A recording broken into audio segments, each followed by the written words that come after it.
we have our own resources from the national government budget त्यो गर्न नसक्यो भने I think हामी फेरि जति आयो त्यति मात्रै कामको आउटपुट हुन्छ जस्तो मलाई लाग्छ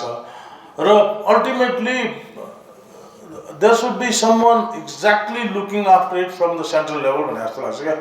too many cooks spoil the food भने जस्तो भएको छ कि जस्तो लाग्छ मलाई मैले यो it's not only about cook wherever I go हैन अब should the government be leading it or who should lead it अनि गभर्नमेन्टमा पनि कसले हो त एक्ज्याक्टली हामी हेल्थकै कुरा गर्न म health secretary by the way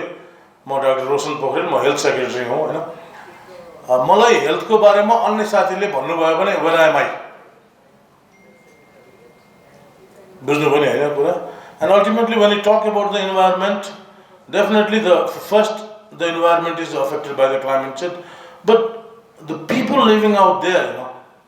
and their health is the primary concern. So are we really looking into that perspective or not?